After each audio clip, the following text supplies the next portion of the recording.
알리 시 시작된 결혼 생활과 안정적인 가족. 제가 남편 도현 씨를 처음 만난 건 아직 대학을 막 졸업하고 직장 생활을 시작한 이른 봄이었습니다. 친구의 소개로 조그만 북카페에서 만났던 그는 수줍지만 진중한 눈빛을 가진 사람이었고 첫인상부터 왠지 모를 신뢰가 느껴졌습니다. 서로의 이야기를 천천히 나누다 보니 미래에 대한 생각이나 가치관이 많이 닮았다는 사실에 자연스럽게 더 가까워질 수 있었습니다. 몇 년간의 연애 끝에 우리는 소박한 식장에서 가족과 가까운 지인들만 초대해 결혼식을 올렸습니다. 결혼식을 마치고 나서 남편의 고향인 강원도 작은 마을에 함께 새로운 둥지를 틀기로 했죠. 그곳은 자연이 가깝고 이웃 간의 정이 넘치는 곳이었습니다. 서울에서의 삶에 익숙해 있었지만 남편을 따라 자그마한 집에 정착하며 새로운 인생을 시작하게 되었습니다. 강원도의 아침은 공기가 맑고 이른 새벽부터 산비둘기와 참새 소리가 들리던 것이 아직도 기억에 남아 있습니다. 정원에는 봄마다 진달래와 철쭉이 피고 집 앞 논두렁에서는 작은 도랑물이 졸졸 흐르기도 했죠. 남편은 IT 분야에서 일을 했지만 워낙 손재주가 좋아 일상생활에서도 항상 집안에 필요한 것들은 직접 만들어주곤 했습니다. 예를 들면 저녁 노을빛이 예쁘게 비치는 거실 창문에는 남편이 만든 소박한 나무 선반이 놓여 있었고 거기에 함께 읽었던 책들이 줄지어 꽂혀 있었습니다. 결혼 초반엔 낯선 환경에서의 삶과 남편 가족들과의 관계가 쉽게 다가오지 않았지만 오히려 그 느린 호흡 속에서 진짜 가족의 의미를 찾아갈 수 있었습니다. 남편의 부모님은 첫 며느리인 저를 따뜻하게 맞이해 주었고 명절이면 늘 손수 밭에서 기른 채소와 직접 담근 김치, 된장국을 내어주셨습니다. 도현 씨와 저는 도시에서의 빠른 라이프 스타일과는 달리 주말이면 함께 산길을 걷거나 근처 시장에 가서 필요한 식재료를 사고 늦은 오후엔 둘만의 소박한 식사를 하곤 했습니다. 시간이 흘러 첫 딸 은서가 태어났고 이어 둘째 아들 진우가 가족에 합류했습니다. 우리 가족은 점점 더 환하게 밝아지고 집안에는 아이들의 웃음소리가 끊이질 않았습니다. 아이들이 자라면서 각자의 개성과 성격이 뚜렷하게 드러났지만 무엇보다 서로를 아끼고 소중히 여기는 마음만큼은 변하지 않았습니다. 자녀 양육에 있어 제가 남편과 가장 먼저 약속했던 것은 행복한 가정을 만드는 것이었습니다. 공부를 잘하는 것도 좋겠지만 세상에서 남을 배려하고 따뜻한 마음을 가진 어른으로 크기를 바랬습니다. 그래서 집에선 친구들과 서로 인사를 잘하고 고마움을 바로 표현하는 훈련을 자연스럽게 시켰죠. 집안일에도 모두가 함께 참여했고 각종 가족 행사는 빠짐없이 전원이 모여 소중한 추억을 쌓았습니다. 또 남편 도현 씨 역시 저와 같은 생각을 가지고 있었기에 자녀 교육에는 부드럽고 인내심이 많았습니다. 정해진 규칙에만 얽매이지 않고 아이들이 하고 싶은 것이 무엇인지 귀를 기울이고 늘 아이들의 이야기를 들어주려 했었죠. 우리 가족만의 저녁 대화 시간도 빼먹지 않고 가졌습니다. 학교에서 있었던 일, 친구들과의 작은 갈등, 꿈과 미래에 대한 이야기도 솔직하게 꺼내놓을 수 있는 시간. 그 시간을 통해 아이들은 점점 더 자신감을 가지고 자랐습니다. 모든 것이 순탄했던 것만은 아니었습니다. 때로는 예상하지 못한 경제적 어려움도 찾아왔고 가족 간의 의견 충돌도 있었습니다. 하지만 항상 가족 간에 솔직하게 대화를 나눴고 힘든 시기에는 서로를 다독이며 극복해 왔습니다. 예를 들어 남편이 프로젝트 실패로 잠깐 실직했던 시기에 저는 작은 반찬가게 아르바이트를 하면서 가게를 살림했습니다. 아이들은 부모의 고생을 알고 작은 손길로 집안일을 도우며 점점 서로를 더 응원하게 되었죠. 마을 사람들과도 정을 나누며 공동체의 일원이 되어갔습니다. 명절이면 이웃과 음식을 나누었고 초여름이면 함께 텃밭 가꾸기에 나섰습니다. 그런 생활 속에서 느낀 건 안정이라는 것은 단순히 경제적 여유만으로 오는 게 아니라 사람이 사람을 신뢰하고 존중할 때 그리고 사란이 쌓일 때 비로소 얻을 수 있는 값진 선물이라는 것이었습니다. 이렇게 우리의 가족은 크고 작은 기적과 따뜻한 기억 속에서 매일을 살아가고 있습니다.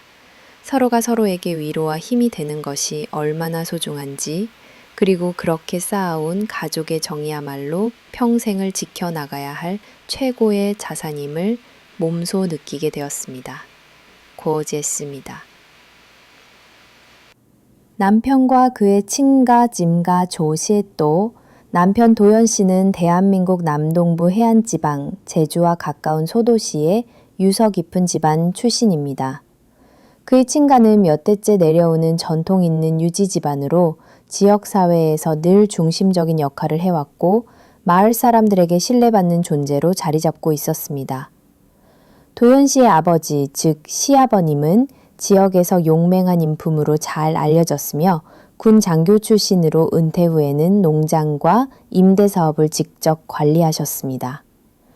남편이 어릴 때부터 가문의 명예와 책임이라는 말을 귀가 따갑도록 들으며 자란 것은 집안 거우 분위기가 얼마나 엄격하고 유교적이었는지를 보여줍니다. 특히 시댁은 전통 예절과 학업, 그리고 사회적 역할에 대한 기대치가 엄청 컸습니다. 도연 씨에게는 1살 위에 형이 있었고 그 형 역시 부모님의 바람대로 서울의 명문대학교 의예과에 진학해 결국 소아청소년과 전문의가 되었습니다. 도연 씨의 부모님은 항상 큰아들에게 이 집안의 미래와 자랑스러움을 걸었으며 둘째인 도연 씨에게까지 늘 형처럼 돼야 한다 라는 말을 하곤 했습니다. 하지만 남편은 형과 달리 책상에 오래 앉아있는 것을 힘들어하고 스스로 머리로 하는 공부보다 손으로 만들어내는 것에 큰 흥미를 느꼈다고 합니다. 어렸을 땐 마당에서 고물 라디오를 분해하거나 농장 창고에서 버려진 기계를 고치는 데 푹 빠졌습니다. 친가에서는 그런 취미를 쓸데없는 직이라 여기는 기류가 있었으나 시아버님은 남편의 손재주만큼은 아까워하지 않으셨습니다. 기술도 배움이고 인생은 길게 봐야 하는 거다라며 어쩌면 남편이 용기를 잃지 않도록 뒤에서 단단히 받쳐주셨던 것 같습니다. 청소년기에 형은 성적 우수상, 장학금을 도맡아 받으며 계속 승승장구해 가족의 기대를 한 몸을 받았지만 남편은 수학여행 앨범 만들기, 동아리방 꾸미기, 그리고 지역 컴퓨터 경진대회에서 상을 받는 등 자기만의 분야에서 두각을 나타냈습니다. 시어머니는 학업의 끈을 놓을까 걱정하면서도 남편이 가족에게 큰 문제를 일으키지 않고 묵묵히 자신만의 길을 가는 모습에 점점 조금씩 인정해 주셨습니다. 남편이 성인이 되고 본격적으로 진로를 결정할 때 온 가족이 모이는 저녁 자리에서 긴 토론이 벌어진 적도 있었다고 합니다. 큰아들 은철 씨는 이미 수도권 대형 병원에 입사해 가족의 기대를 충족하고 있었고 모임 자리마다 상창과 칭송이 끊이지 않았습니다. 그 반면 남편은 자동차 전공 대학에 진학하고 싶다며 가족에게 소신 있게 의견을 냈습니다.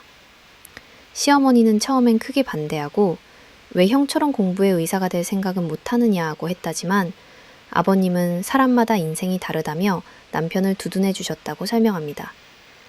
이처럼 겉으로 보기엔 권위적이지만 그 안에는 각자의 개성을 존중하려는 시아버님의 열린 마음도 있었습니다. 남편은 대학 졸업 후 IT 관련 회사에서 일을 시작했고 고향을 오가며 가업에도 조금씩 도움을 주었습니다. 서울 생활에 익숙한 저와 결혼하면서 그는 가족이란 서로 서로를 이해해 주는 것임을 더 깊이 실감했다고 합니다. 결혼 직후 시댁에서는 딸이 아닌 며느리로서의 역할과 전통을 강조했지만 남편은 저의 불편함을 세심하게 살피고 시댁과 저 모두가 부드럽게 소통할 수 있도록 늘 중간다리 역할을 해줬습니다. 형 부부와의 관계는 그리 가깝지도 그렇다고 정이 없는 것도 아닙니다. 언제나 비교의 시선이 존재했기 때문에 남편은 회사 일이 없을 때면 주로 저와 아이들과 시간을 보내려 했고 가족 행사도 거창하게 챙기기보다는 조용하게 지나가는 걸 선호했습니다. 반면 형 부부는 가족 친척 모임, 동네 행사에도 빠짐없이 참석해 존재감을 드러냈죠. 두 집안은 명백히 스타일이 다르지만 시댁 어른들은 대외적으로 체면을 중요시하며 가족 간 경쟁 심리도 은근히 작용하고 있었습니다. 이처럼 남편이 성장해온 환경, 형제 간 분위기, 시댁 집안의 전통과 규식을 이해할수록 남편의 성격과 현재 생활 태도가 어디서 비롯되었는지 명확해집니다. 도연 씨는 폭넓은 이해심, 묵묵하게 자신만의 영역을 만들어가는 끈기, 속 깊은 배려심을 모두 친가에서 배운 셈입니다. 동시에 어릴 적부터 이어져 온 형과의 비교나 사회적 기대는 남편이 가정을 소중하게 여기고 내 가족만의 색깔을 지키려고 더 애쓰게 만든 동력이기도 했습니다.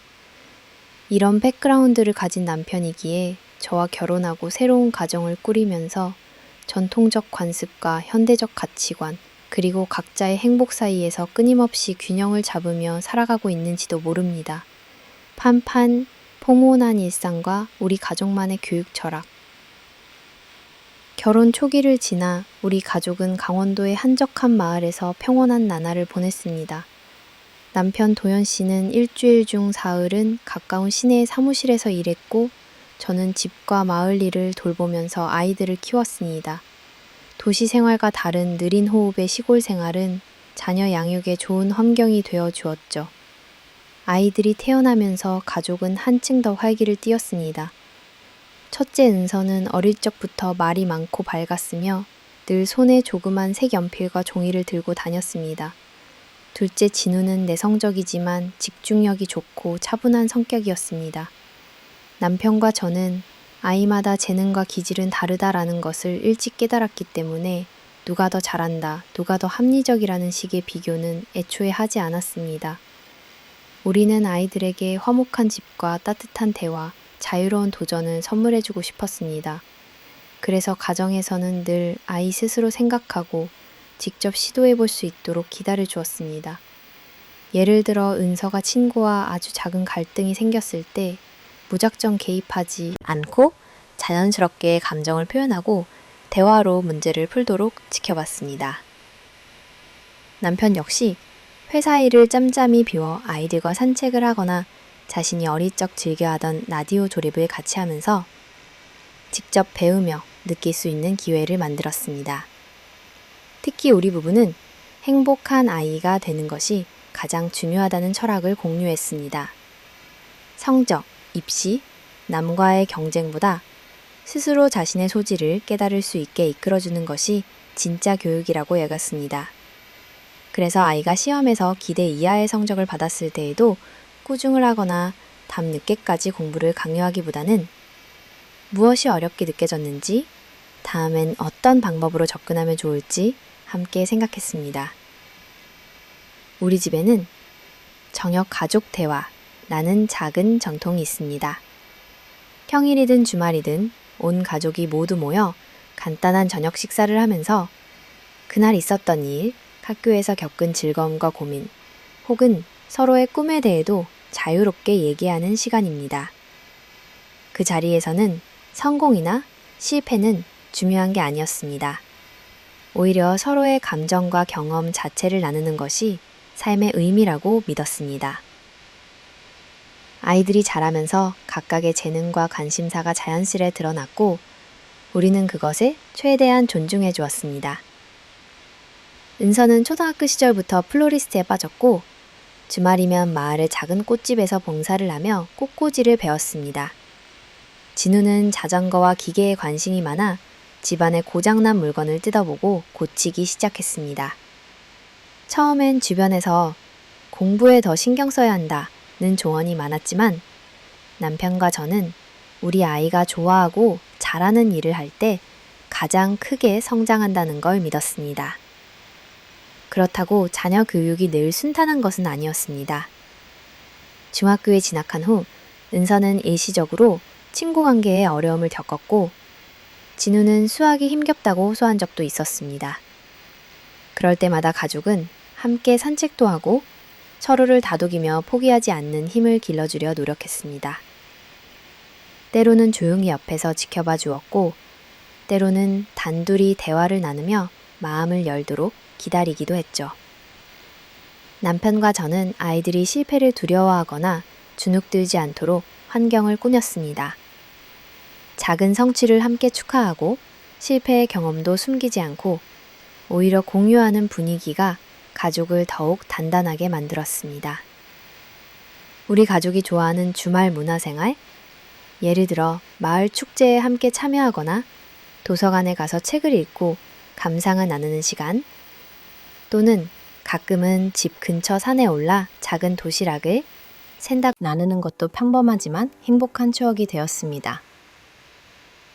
나무 그늘 아래에서 시간을 보내던 어느 여름날 남편이 아이들에게 이렇게 말했습니다. 성공이나 돈보다 더 중요한 건 네가 어떤 사람으로 사느냐, 그리고 가족과 얼마나 행복하게 지내느냐야. 책상에만 붙어있는 공부로는 배울 수 없는 것도 세상엔 아주 많단다. 이런 교육관 덕분에 우리 집은 늘 따뜻했고 아이들은 실수나 실패를 두려워하지 않는 마음, 새로운 것을 탐구하는 용기를 자연스레 키울 수 있었습니다. 이렇게 우리 부부는 아이가 남과 다르게 살아도 괜찮다, 스스로 선택할 수 있다는 믿음, 그리고 가족은 내 곁을 지켜주는 버팀목이라는 안정감을 주고 싶었습니다. 조용하지만 단단한 사랑, 그리고 서로 공감하는 대화가 우리 가족만의 소중한 일상이었고, 시간 속에도 그 평화로운 분위기는 자연스럽게 이어지고 있습니다.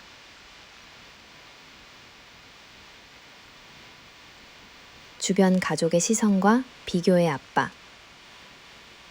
조용하고 따스한 우리 가족의 일상 속에도 피할 수 없는 비교의 그림자는 종종 드리워졌습니다. 그것은 단순히 친척들만의 이야기가 아니라 남편의 형 내외, 그리고 양가 어른들로부터 꾸준히 흘러나오는 무언의 요구와 직간접적인 시선이었습니다.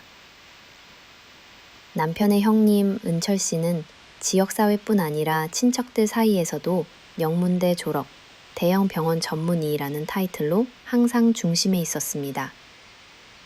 가족 모임이 있을 때마다 형님네 가족은 화제의 중심이었고, 그 자녀들 또한 어릴 적부터 대회, 경시, 올림피아드에서 상장을 받아오며 모두의 자랑거리가 되곤 했습니다. 시어머님과 시아버님 역시 무심코 형님네는 참 자랑스러워 하며 조용히나마 우리 부부와 아이들에게 높은 기대감을 암시하곤 했습니다. 저는 처음엔 이런 분위기에 적응이 어려웠습니다.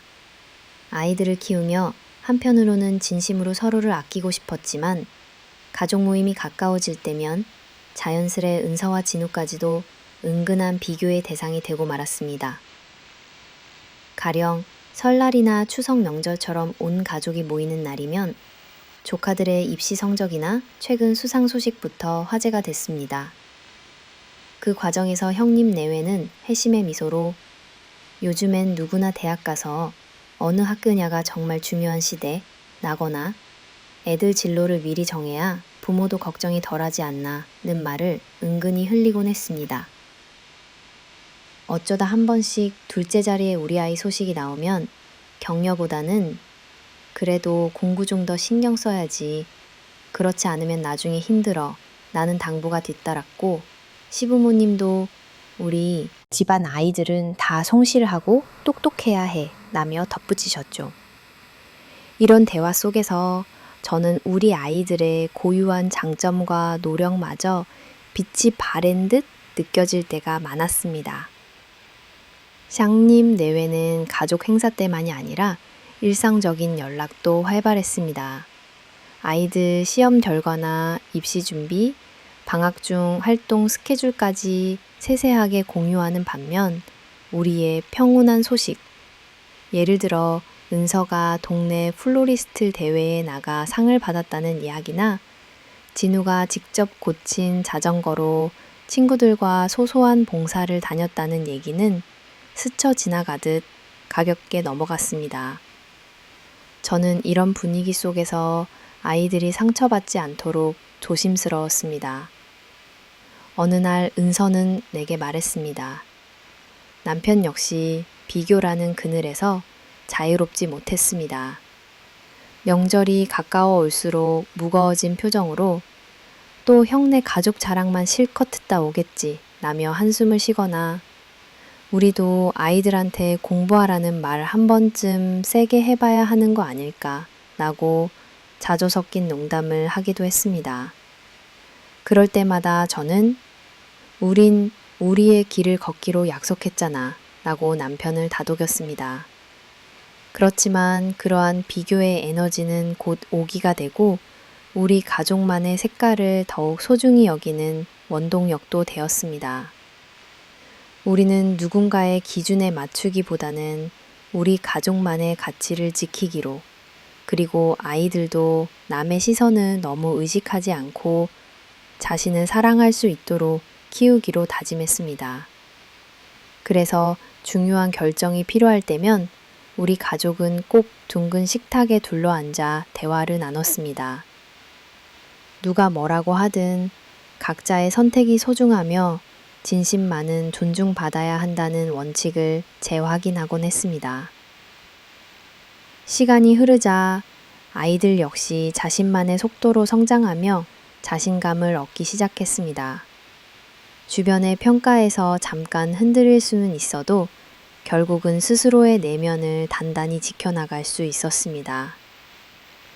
아직도 친척들 모임에서 비교의 이야기가 흘러나오면 잠시 마음이 복잡하지만 이젠 우리만의 방식을 잊지 않습니다.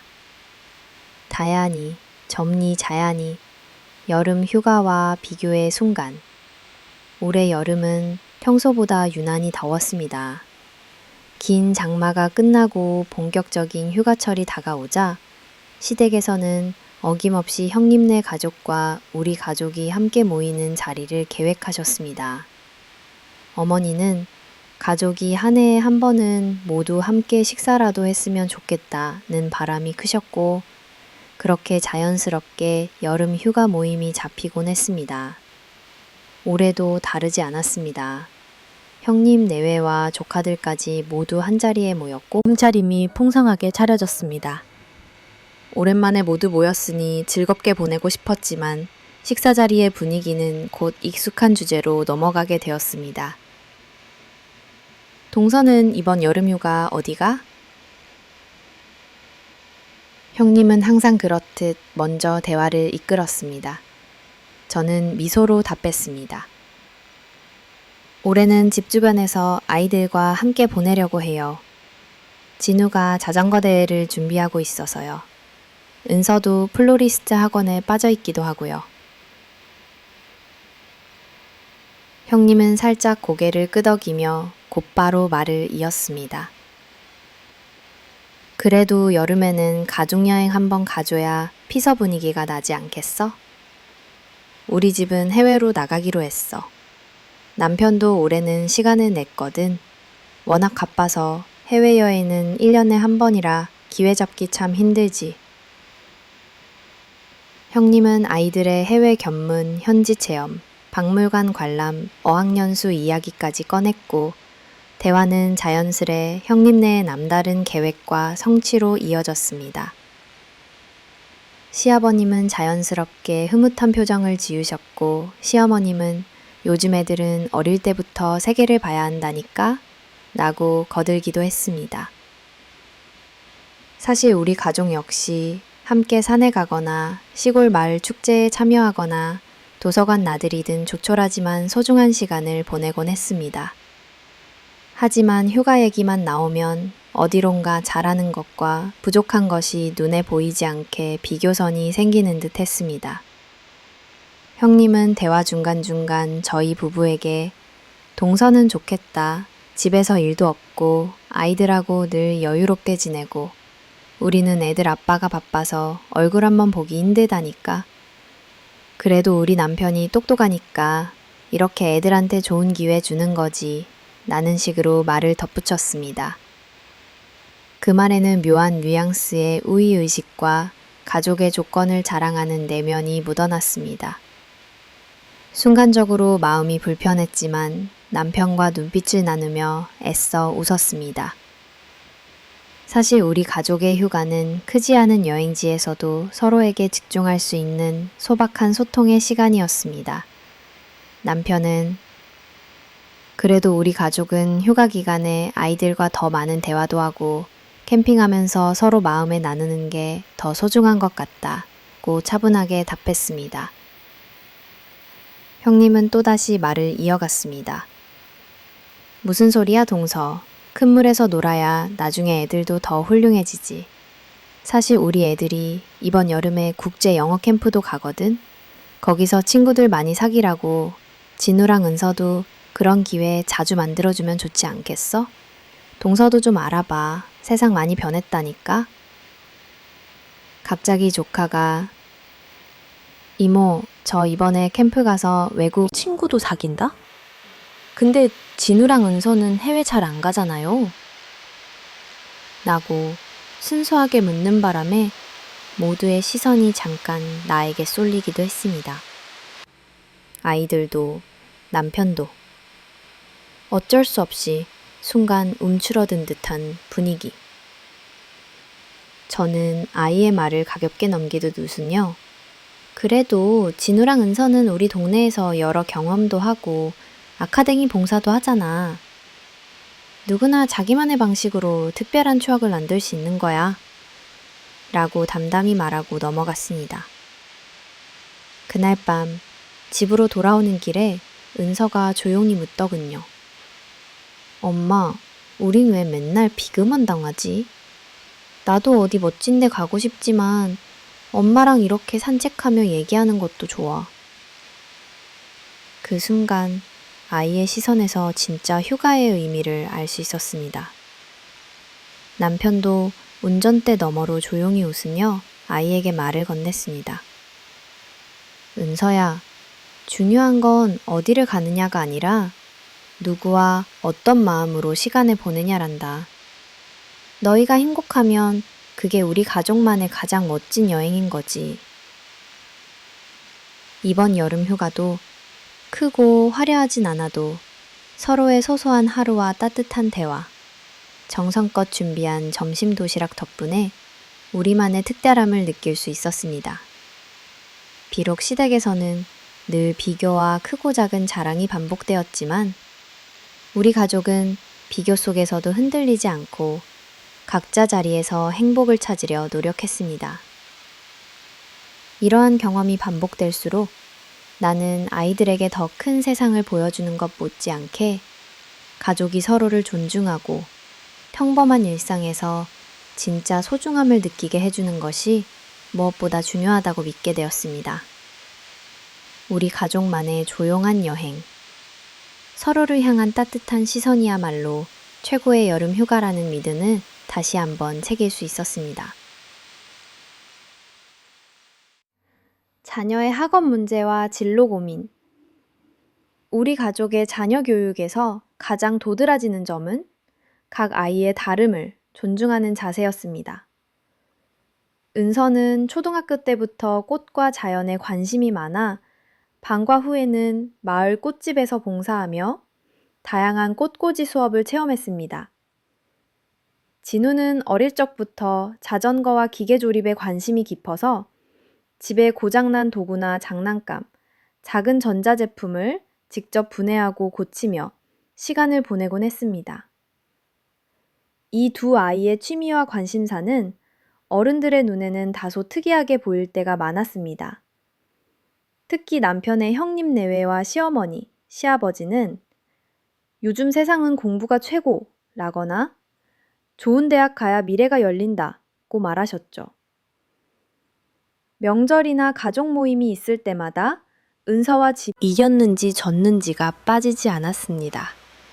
형님 댁 아이들은 과학 경진대회, 영어 올림피아드, 각종 입시 컨설팅으로 인정받았고 관련 내용을 자주 자랑하곤 했습니다.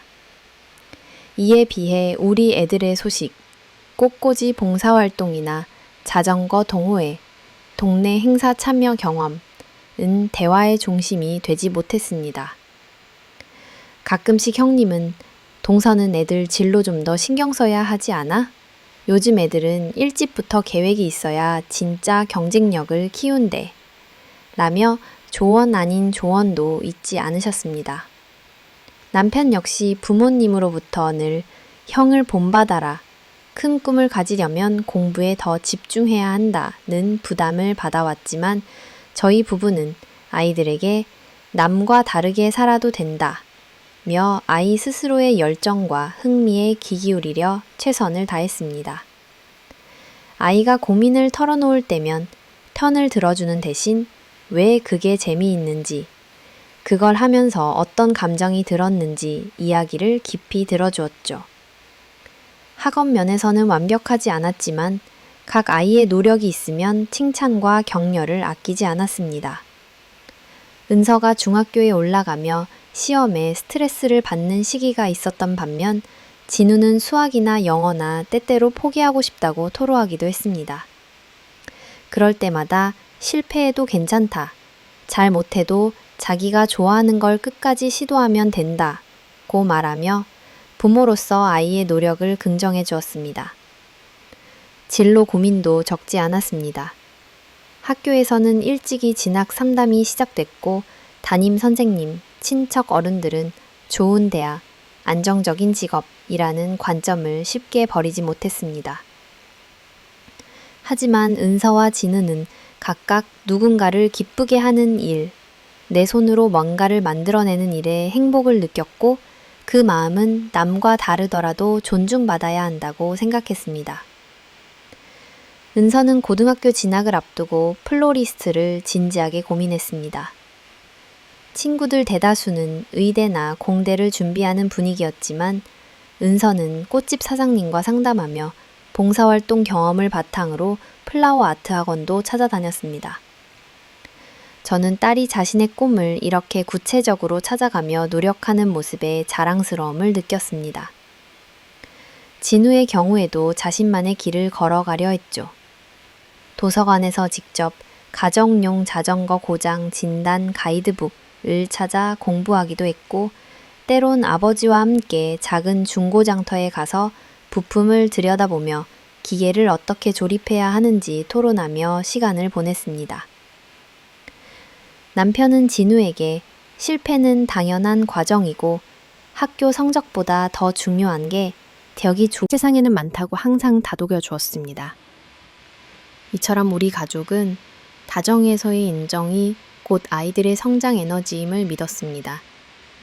외부의 시선이나 남과의 비교에 흔들리지 않고 매년 가족회의를 열어 각자 1년간 배운 것, 도전한 것, 기뻤던 일을 돌아보며 같이 박수치고 응원하곤 했죠. 때로는 아이들도 나도 언젠가 남들처럼 잘할 수 있을까? 라며 고민했지만 그때마다 중요한 건 네가 얼마나 즐기는가, 그리고 스스로를 믿는 것임을 서로서로 되새겼습니다. 이런 과정을 거치며 은서는 학교 대표로 지역꽃 전시회에 참가할 만큼 실력을 키웠고 진우는 직접 조립한 자전거로 이웃 어르신들에게 무료 수리 봉사를 하며 자신감을 얻었습니다. 형님 내외나 시댁의 잣대는 여전히 그대로였지만 우리 가족은 남만큼이 아니라 나답게 행복하게라는 진로관을 잃지 않고 아이들을 지켜봐 주려 했습니다. 이것이 우리 가족이 내린 진짜 진로 지도였고 아이들은 천천히 스스로 자기만의 길을 찾아가고 있습니다. 길을 선택하는 이야기와 조용한 자부심, 우리 가족에게 진정한 성공이란 무엇이었을까? 명절이면 친척들 집단에서 늘 화제가 되는 대학 이름, 수상 경력, 사회적 지위 같은 화려함과는 달리 우리 가족의 길은 언제나 남과 다름을 수용하고 각자가 진정 행복을 느끼는 곳에 중심을 두는 것이었다. 이 원칙을 지키기란 쉽지 않았다. 형님 집안과 시댁에서 흘러나오는 은근한 비교와 조기 진로 압박, 늘 누군가는 더 크고 더 눈에 띄는 길을 걸으며 우리를 측량하려 들었기 때문이다. 처음에는 때때로 불안이 앞섰다. 혹시 우리 교육 방식이 틀렸나? 더 많이 강요해야 하는 게 아닐까? 아이들의 작은 실패나 타인의 큰 성공 앞에 부모인 나 역시 주저한 적이 있다. 그러나 은서와 진우가 저마다 자신의 길을 고민하고 천천히 실천해 나가는 과정을 옆에서 지켜보며 나는 점점 속도도 방향도 남과 달라도 괜찮다는 믿음이 커졌다. 예를 들어 은서가 플로리스트를 꿈꾸며 주말마다 시내 꽃집에 다녔을 때 주위 어른들은 왜 대학교나 전문직을 노리지 않느냐고 유난히 관심을 보였다.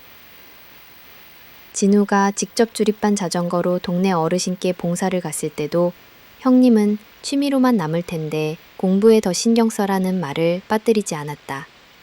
하지만 두 아이가 자기 손으로 직접 만든 무언가를 들고 혹은 자신만의 공간에서 웃음 지으며 돌아오는 모습을 바라보면 나는 그 어떤 상장보다 투근함과 염과 자랑스러움을 느끼곤 했다. 우리 가족은 겉으로 내세우는 큰 이벤트 없이 매년 작은 가족 발표회나 돌아보기를 하는 전통이 있다. 아이들은 자신이 한 해 동안 도전한 것, 실패와 그 과정에서 배운 점, 그리고 작은 성취에 대해 스스로 발표한다. 그 순간 가족 모두가 박수를 보내고 누구처럼이 아닌 오직 너답게 살아가는 용기에 대해 격려한다. 이런 일상이 쌓이며 나는 내 아이들에게서 진짜 삶의 기쁨과 배움을 되돌려받고 있었다는 걸 알게 되었다. 때로는 아이들도 흔들린다. 은서는 친구들이 이름난 대학에 합격하거나 새로운 자격증을 딸 때 나도 저렇게 해야 하는 건 아닐까 고민했다. 그럴 때 우리 부부는 누군가의 정답이 항상 너에게도 맞는 건 아니야. 네가 진정 좋아하고 스스로 의미 있다고 느끼는 길이 네 인생의 정답이란다. 라고 조용히 응원했다. 그 덕분일까? 아이들은 점차 남과 비교하는 사고에서 벗어나 자기 삶의 주인공으로 서기 시작했다. 은서는 지역 꽃 전시회에서 수상하는 일이 있었고, 진우는 마을 동아리에서 주목받는 수리 전문가가 되었다. 이런 순간마다 나는 우리가 옳은 방향으로 가고 있다는 은은한 자부심과 감사함을 느꼈다. 그렇다고 해서 늘 평탄했던 것은 아니다. 입시, 경제, 주변 시선 등 여전히 도전은 남아 있었고, 가끔은 가족 모두 불안 속에서 어깨를 내릴 때도 많았다. 그럴 때마다 우리 가족은 둥근 식탁에 모였다. 서로의 감정을 나누고 작은 성장과 좌절에도 솔직하게 공감하며 다시 일어서곤 했다. 나는 더욱 확신하게 됐다. 자식이 어떤 길을 택하든 그 선택을 존중해주는 분위기와 따뜻한 사랑 안에서 진짜 자립심과 용기가 자라난다는 사실을. 밖으로 드러내 자랑하지는 않아도 서로를 지켜보며 눈빛으로 힘을 주는 가족. 내가 평생 붙들고 싶은 조용하지만 단단한 자부심이었다. 가족애와 인격에 대한 진실. 해가 갈수록 두 가족의 분위기는 점차 달라졌다. 형님댁 조카들은 점점 더 바빠지고 학교, 학업, 활동 속에 파묻혀 가족 모임에 얼굴을 비추는 횟수가 줄어들었다. 어느샌가 안부 전화 한 통 건네는 일도 드물어졌고, 명절에도 어른 곁에 오래 머무르는 대신 일상 이야기는 핸드폰과 친구들에게로 향했다.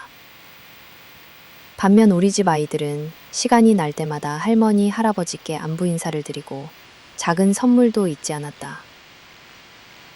은서는 직접 만든 꽃다발을 들고 방문하고, 진우는 손수 고친 자전거를 타고 가 곁에서 짧게 수위를 두었다. 표면적으로 겸손하고 조용했던 우리 아이들이 오히려 더 자주 가족 곁을 돌보고 싶어 했고, 부모 자녀 사이에는 자연스러운 정서적 소통이 쌓여갔다. 단순히 예의범절이나 형식적 효도가 아니라 오늘 할머니가 편찮으시대요. 오랜만에 할아버지랑 산책했는데 예전 얘기 들으니 좋았어요. 하는 소박한 이야기가 우리의 저녁 식탁을 채웠다. 이런 장면은 부모로서 내게 큰 울림으로 다가왔다. 형님네 아이들이 각종 대회에서 상을 타오거나 경시대회 결과를 설명하는 모습은 화려했다. 그러나 시간이 흐를수록 그 속에서 무엇이 남는지 물었을 때 진짜 평온함과 기쁨은 서로를 진심으로 아끼는 순간에 있었다. 형식적 성공이 아닌 사람과 사람이 서로 돌보며 배려하는 모습에서 참된 인격과 가족애가 깊이 느껴졌다. 의도치 않게 두 집안의 거리감은 더욱 컸다. 우리 아이들에게는 자연스럽게 배우고 체득한 진심 어린 관심, 상대방의 감정을 읽고 표현하는 능력이 자리 잡았다. 은서는 종종 동생이나 친구 고민을 들어주었고, 진우는 이웃이 어려울 때 망설임 없이 손을 내밀었다. 이와 반대로 어느 날 형님네 조카들이 오랜만에 집에 왔지만 할아버지 할머니와 둘러앉아 나누는 대화는 어색하기만 했다. 스마트폰을 내려놓고 느긋이 눈을 맞추는 대신 대답은 짧고 할머니 할아버지의 사소한 관심사에는 큰 반응이 없었다. 그 순간 나는 깨달았다. 아이 인생에서 중요한 것은 지식이나 경력 그 자체가 아니라 삶을 신뢰하고 소통하는 마음, 곁에 있는 사람을 따스히 아끼는 인격적 기반임을. 남편과 나는 아이들의 어릴 적부터 작은 인사, 사소한 행위, 서로의 감정을 소통하는 법을 매일 실천했다. 고맙다, 미안하다, 사랑한다는 말을 자연스럽게 주고받는 집. 성공만을 중시하는 집이 아니라 서로의 감정에 공감하며 의지하는 집. 그래서 아이들은 외로움 속에 방황하기보다는 늘 가족 안에서 든든함을 느꼈다. 어느 날 시아버님이 조용히 내게 말씀하셨다. 내 아이들 보니 마음에서부터 따뜻함이 전해진다. 공부 잘하고 성공하는 것도 좋지만 부모 곁을 잊지 않는 인성이 훨씬 큰 복이지. 이 한마디가 그간의 모든 비교, 불안, 흔들림을 가라앉혀줬다. 나는 더 이상 화려한 성취에 집착하지 않는다. 오히려 우리 가족만의 조용하고 사려 깊은 정, 그리고 삶의 순간순간 서로를 진정으로 수용하는 모습에서 인생의 본질을 본다. 세상은 빠르게 변화하고 외적 조건의 힘, 아이들에게 가장 귀한 자산은 서로에게 오래 기억될 배려와 사랑, 그리고 곁에 나와주는 따스한 인격임을 깨닫는다. 그것이 바로 우리 가족이 지켜온 진실한 가족애와 인격의 힘이었다. 유산 분대 발표의 날. 세월이 흐르고 두 아이 모두 대학에 진학하자 시부모님께서는 언젠가부터 가족 전체를 조용히 한자리에 모으길 원하셨다. 초가을 어느 날 평소보다 조금은 엄숙한 분위기 속에서 시어머님과 시아버님은 거실에 가족 모두를 앉혔다. 식탁 위에는 오랜만에 내 가족이 둘러앉았고 335 안부를 묻는 말들이 잠시 오간 뒤 시아버님이 목소리를 낮추어 조용히 말씀을 이었다. 오늘은 우리 집안의 중요한 이야기를 하려고 한다. 앞으로의 재산 분배, 그리고 우리가 진짜 자식들에게 바라왔던 것에 대해 말하려 한다. 순간 분위기가 단숨에 굳어졌다. 형님 부부와 조카들은 자세를 고추 세웠고 남편도 긴장한 표정으로 고개를 들었다. 나는 혹시라도 누군가 상처받지 않을까 불안한 마음으로 조용히 숨을 골랐다. 시아버님은 작년 겨울부터 자식들과 손자, 손녀들의 모습을 한 걸음 떨어져 지켜보아 왔다며 운을 뗐다. 우리 집안에선 늘 공부, 성공, 명문대 같은 기준이 중요하다고 여겨왔지만 사실 세월이 흐르니 정말 남는 건 가족에 대한 진심밖에 없더라. 내가 힘들 때 힘이 되어주고 부모가 늙어서도 곁에 남아주는 마음. 그것이 가장 귀했다. 시어머님 역시 곁에서 고개를 끄덕이며 덧붙였다. 물론 너희 모두가 노력했고 각자의 길에서 애썼다는 걸 안다. 하지만 우리가 유산을 나누는 기준은 성적, 직업, 이름난 학교가 아니라 오랫동안 가족 곁을 지켜주고 정성과 배려로 함께해준 이들에게 고마움을 전하고 싶다. 이윽고 아버님은 구체적으로 유언장을 꺼내어 가족의 주택과 농장, 저축 등 중요한 재산의 대부분을 바로 우리 부부와 가장 가깝게 정서적으로 소통하고 실제로 돌봐준 집, 즉 너희 가족에게 승계하기로 했다고 밝혔다. 일부 형식적인 분배는 하되 그 비중엔 확연한 차이가 났다. 순간 형님 댁의 공기는 차갑게 굳었다. 형님은 예상치 못한 결과에 당황해 말문을 잃었고 형님 아내 역시 억울한 듯 얼굴이 붉게 달아올랐다. 조카들마저 소란스레 옹성거렸다. 형님 부인은 결국 감정을 숨기지 못하고 이건 공평하지 않아요. 우리 아이들 그렇게 열심히 공부하고 부모님 자랑이 되라고 애썼는데 이렇게 되면 모든 수고가 무슨 의미가 있겠어요? 라고 서로 말했다. 네 자식이 학교에서 상을 타오고 높은 곳에 올랐다고 언제나 가족을 돌아봤던 건 아니지 않냐. 반면 네 동생 가족은 늘 곁에서 우리를 생각하고 작은 일에도 함께해 주었단다. 우리가 원하는 건 화려한 이름보다 마지막까지 함께할 정성이란다. 나는 말없이 눈물이 맺혔다. 이 순간이 우리 가족에게 영광이나 승리처럼 느껴진 것은 아니다. 오히려 수십 년간 남몰래 쌓아온 신뢰와 따뜻함, 그리고 때로는 서운했던 세세한 비교와 고난이 결국에는 가족의 본질적인 가치를 지켜냈다고 느꼈다. 남편은 조용히 부모님께 고개를 숙이며 저희가 특별히 한 일은 없습니다. 오히려 부모님 곁에서 배운 사랑과 믿음 덕분에 저희 가족이 성장했을 뿐입니다. 라고 조심스럽게 진심을 전했다. 그날 이후 형님 댁은 마음을 쉽게 풀지 못했다. 하지만 나는 내 아이들에게 말했다.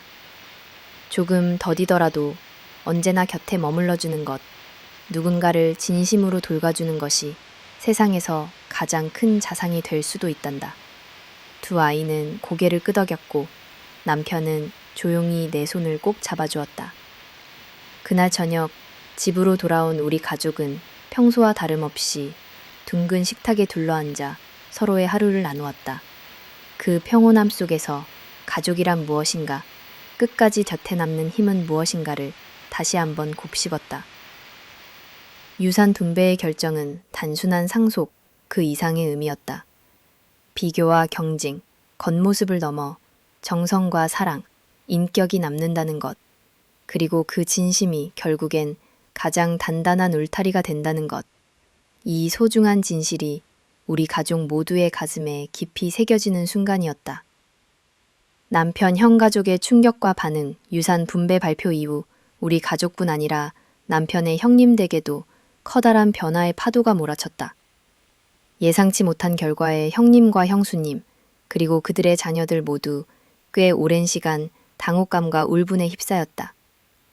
평소라면 명절마다 안부 전화를 건네고 가족 단체 채팅방에 근황을 올리던 조카들도 연락이 뚝 끊겼고 형님네 집 분위기마저 이전과는 사뭇 달라졌다. 가장 큰 충격은 형수님에게서 드러났다. 결과 발표가 있던 날 이후로 형수님은 시어머님께 전화를 걸어 항의했고 형님에게도 지금까지 가족을 위해 모든 걸 희생했다. 아이들도 부모님 기대에 맞추려고 얼마나 노력했는지 모르지 않느냐며 서운함을 토로했다. 남편의 형도 한동안 말수가 크게 줄었고 가족 모임에서도 늘 조용히 있다가 자리를 먼저 떴다. 자녀들 역시 상실감에 시달렸다. 조카들은 우리는 공부만 열심히 하면 된다고 하셨으면서 그럼 우리가 지금껏 이룬 모든 분야의 성취는 아무 소용 없는 거냐고 부모에게 푸념했다.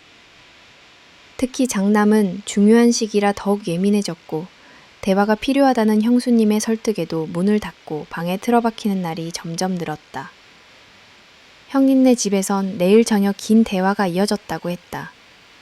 형수님은 그래도 부모님 마음 돌아서게 할 방법이 있을 거야 라며 가족회의를 열었고 조카들은 그냥 우리 힘으로 독립해버리자.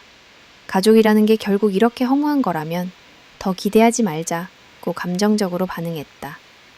형님은 좀 더 현실적으로 받아들이려 애썼다.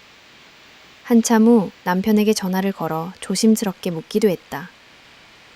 내 입장에선 좋을지 몰라도 우리 애들은 괜히 큰 기대를 하고 자라왔어. 부모님 지지 없이 애들이 얼마나 힘들지 너도 알지 않냐? 남편은 잠시 망설인 끝에 형, 우리도 그동안 쉽지 않았어. 하지만 부모님 뜻을 억지로 바꾸진 못해. 오히려 이럴 때일수록 가족끼리 서로 위로해주자고 답했다. 그 대화 이후 형님은 우리 가족에게는 다가오지 않고 대신 조용히 가족 내부로 더 깊숙이 닫혀버렸다. 시간이 조금 흐르면서 형님네 두 자녀는 각자 새로운 진로와 인생을 모색하기 시작했다. 부모님께 따뜻한 안부 인사를 하던 예전과 달리 더 이상 명절에도 오지 않고 중요한 가족 행사가 있어도 다른 이유로 자리하지 않았다. 형수님은 나에게 가끔 문자와 전화를 보내 자식에게 물려줄 것도 기대 부모도 없는 것 같아 허탈하다 여 자신의 마음을 털어놓았다. 가족이라는 게 결국 이렇게 허물어질 수도 있구나. 한순간에 변하는구나. 내 입장에선 얼마나 편하겠니? 이렇게 말하지만 나는 솔직히 어떻게 위로해야 할지 알지 못해. 그저 모든 가족엔 시간이 필요할 거예요. 라고 조심스레 답할 수밖에 없었다. 조카들 또한 점차 가족 바깥의 인간관계와 자기 성장에 열중하는 모습이 두드러졌다. 외국으로 유학을 떠난 첫째는 중요한 명절과 가족 모임 때도 종종 집에 돌아오지 않았고, 둘째 역시 학교와 친구들 사이에서 독립적으로 살아가려 애썼다. 무의식 중 가족 그 자체를 삶의 중심에서 밀어내고 스스로의 세계를 다지는 변화였다. 한편 시부모님 역시 처음에는 형님 댁과의 거리감에 적잖이 마음 아파했다. 다 애들 맘을 몰라줘서 그런 거다. 세월이 지나면 이해할 테니 기다려보자 는 말씀을 몇 차례 하셨고, 직접 형님 가족에게 찾아가 일상을 나누려 했으나 형수님은 차가운 태도로 대했다. 이처럼 유산 분배라는 큰 사건은 남편 형 가족에게 상처와 혼란을 남겼지만, 반대로 각자의 삶에서 진정으로 소중한 것이 무엇이고 가족이란 무엇을 의미하는지 되돌아보게 하는 계기이기도 했다. 시간이 흐르면서 형님네 각자는 자신만의 길을 걷기 시작했고, 서로에게 진정한 이해, 공감, 온정이 중요하다. 결국 물질과 외적 성취가 가족의 근본이 아니라는 사실을 늦게나마 깨닫게 됐다. 나는 멀리서 그 과정을 지켜보며 모든 가족에게는 각기 다른 성장통과 의미가 있다는 것을 다시금 가슴에 새겼다. 상처의 깊이만큼 서로를 향한 공감과 용서가 언젠가 자연스럽게 피어나길 바랐다. 삶의 방식과 비교가 남긴 결과 유산 분배라는 중요한 사건이 지나간 후 가족 사이에는 이전과는 다른 정서적 거리가 뚜렷하게 자리 잡았다. 형님 댁의 분위기는 눈에 띄게 달라졌다. 오랫동안 성적, 성공, 사회적 지위 같은 외적인 척도를 가장 중요한 가치로 삼고 항상 남과의 경쟁과 비교를 생활화해온 결과 잃은 것도 많았다. 조카들은 부모의 기대와 경쟁 압박 속에서 자라왔다. 어려서부터 각종 대회, 학교 성적, 어학 성취, 사회활동 등 모든 부분이 남보다 나아야 한다는 기준 아래 평가받았다. 어린아이가 기뻐해야 할 작은 성취는 늘 더 큰 목표와 비교 대상이 되었고, 때로는 실수나 좌절조차 가족 대화에서 자유롭게 드러낼 수 없었다. 유산 발표 이후 자녀들은 부모의 희망대로 눈에 띄는 성공은 성취했지만 가족 울타리 안에서의 정서적 연결고리와 소통은 점점 옅어졌다.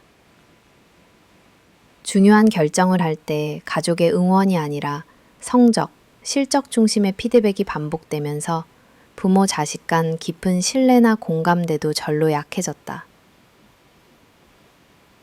형수님은 유산 분배 결과를 받아들이지 못하고 감정적으로 큰 상처를 받았다. 자녀들에게 자주 연락해 보려 했지만 아이들은 이미 감정적으로 거리를 두기 시작했다.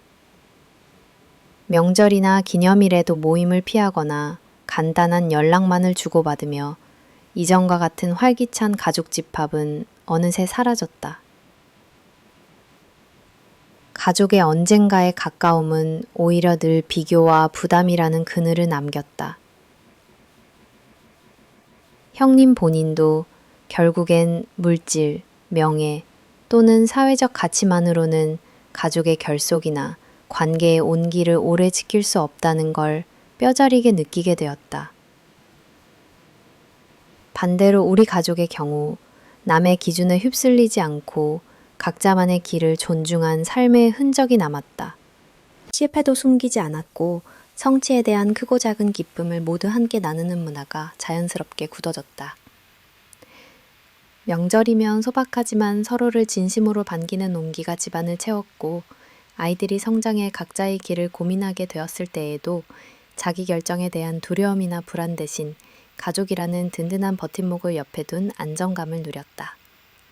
비교적 방식의 차이는 시간이 흐를수록 뚜렷해졌다. 형님네 아이들은 외적으로는 독립적이고 능동적으로 보였지만 나중에는 가족과의 대화에서 감정이나 고민을 깊이 터놓기 어려워했다.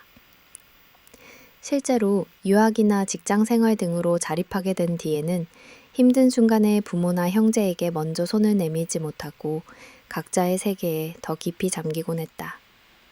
가족이라는 틀 내에서의 상처와 불신이 너무 오래 쌓인 탓이었다. 반면 우리 아이들은 어릴 때부터 가족의 다양한 반응과 실수를 있는 그대로 받아주며 네가 너답게 살아도 괜찮다는 경험을 반복적으로 내면화했다. 성적이나 외적 결과에 연연하지 않고 도움이나 위로가 필요할 때 자연스럽게 어른에게 기대거나 형제와 시간을 보내며 마음을 나누는데 거리낌이 없었다. 이는 가족이 단지 혈연의 집합이 아니라 감정적 거처로서 얼마나 중요한 기반이 되는지를 잘 보여준다. 비교와 경쟁의 문화는 겉으로는 목표를 이루게 하고 일시적 성과를 줄 수 있다. 그러나 그 이면에는 짙은 고립감과 감정의 벽이 쌓인다. 반대로 서로 존중하고 공감하며 살아가는 삶의 방식은 느리고 더디게 보일 수 있지만 위기의 순간에 더욱 단단하고 오래가는 인생의 뿌리를 만들어준다. 결국 유산 분배 사건은 두 가족에게 모두 깊은 흔적을 남겼다. 누군가는 상처와 소외, 인간관계의 재정립이라는 아픔을 겪었고, 다른 누군가는 조용히 비를 맞으며 싹튼 강한 연대감과 진정한 자부심을 얻었다. 삶의 방식과 비교의 선택은 곧 가족의 미래와 각 사람의 인생 만족도에까지 아주 깊게 연결된다는 진실을 우리 모두는 이 경험을 통해 오롯이 깨달을 수 있었다. 가족의 가치와 자녀에 대한 자부심, 시간이 흐르면서 나는 나도 모르게 아이들을 바라보는 시선이 달라졌다는 것을 느낀다. 예전에는 자녀의 성취나 외적인 결과에 일희일비하기도 했으나 이제는 그 아이가 어떠한 사람으로 성장하는가, 어떤 상황에서도 자신다움을 지키며 살아가는가가 무엇보다 중요해졌다. 우리 가족의 식탁은 늘 소박했지만 그 소박함 속에 깃든 배려와 대화, 작은 실수와 기쁨을 함께 나누는 분위기가 쌓였다. 인선은 어려운 친구를 위해 자신의 시간과 재능을 내어 봉사하기도 하고, 진우는 고장난 이웃의 자전거를 찾아가 묵묵히 고쳐주며 따뜻한 행동을 실천했다. 이럴 때마다 나는 아이들이 보여주는 자그마한 용기와 배려에 깊은 감동을 받는다. 가족회의나 저녁 대화를 통해 우리 아이들은 자신의 고민과 희망, 실패의 경험까지 가감없이 나누며 솔직함과 수용이라는 가족 전통을 자연스럽게 이어받았다. 그런 안에서 아이들은 실패를 두려워하지 않고 항상 도전하고 때로는 좌절해도 다시 일어서는 법을 배워갔다. 나는 부모로서 자녀에게 너무 많은 것을 강요하지 않으려 노력했다. 공부나 직업의 결과만이 아니라 언제 어디서든 따뜻한 인간관계, 쓸쓸한 이웃을 향한 시선, 작은 것에도 고마움을 느끼는 마음만큼은 꼭 키워주고 싶었다. 진우가 어느 날 엄마, 내가 친구한테 먼저 사과해서 마음이 편해졌어 라고 말할 때 나는 어떤 상장이나 입학 통지서보다 더 큰 행복과 자긍심을 느꼈다. 아이들이 성장하면서 세상은 더 복잡하고 때로는 거칠고 예측할 수 없는 곳이라는 걸 알았다. 주변에서는 여전히 어떻게 하면 더 좋은 대학을 갈 수 있을까? 언제쯤 안정된 직장을 얻을 수 있을까?에만 몰두한다. 하지만 우리 가족은 가장 붙잡아야 할 가치는 무엇인가를 늘 최우선에 두었다. 아이들에게 물어본 적이 있다. 네가 가족에서 제일 소중하게 느끼는 건 뭐니? 은서는 실수해도 혼나지 않는 따뜻함. 힘들 때 잠깐이라도 기대 쉴 수 있는 환경이 제일 고마워. 라 했고, 진우는 아무리 고민이 많아도 엄마 아빠한테 말하면 비교당하지 않고 내 이야기를 들어주는 게 참 좋아. 라고 대답해 주었다. 이 짧은 말들이 나를 여러 번 울컥하게 했다. 가족이란 그래서 누구의 눈에 띄는 성공이 없어도 언제나 곁에 남아주는 버팀목이고 삶의 순간순간마다 용기를 주는 뿌리임을 나는 아이들과의 매일 속에서 다시 경험하고 있다. 때로는 남들과 비교해 불안하고 조급해지는 순간도 있었지만 우리만의 속도와 방향을 당당히 지켜주라는 아이들을 보며 부모로서 이젠 정말 충분히 행복하다고 느끼곤 한다. 나에게 자녀에 대한 가장 큰 자부심은 결과가 아니라 그 과정에서 배우고 서로를 의지하며 양보하는 마음, 이해와 용기로 채워진 성장을 함께했다는 사실이다. 가족은 결국 각자 인생의 여정에서 가장 든든한 출발점이자 어떤 시련에도 다시 돌아올 수 있는 가장 포근한 창구임을 깨달았다. 앞으로도 나는 아이들이 자기다운 삶을 살아가기를 누구의 정답이 아닌 나만의 답을 찾으며 때로는 실패하거나 돌아서더라도 결국 사랑과 배려 속에서 가족의 울타리 안에서 진정한 행복을 느끼는 어른이 되기를 바란다. 세월이 지난 뒤에도 우리 가족이 걸어온 조용하지만 힘있는 길, 아이에게 남겨줄 수 있는 가장 아름다운 유산은 언제나 사랑과 신뢰, 그리고 자신을 믿고 걸을 수 있다는 용기임을 나는 오늘도 마음 깊이 다짐한다.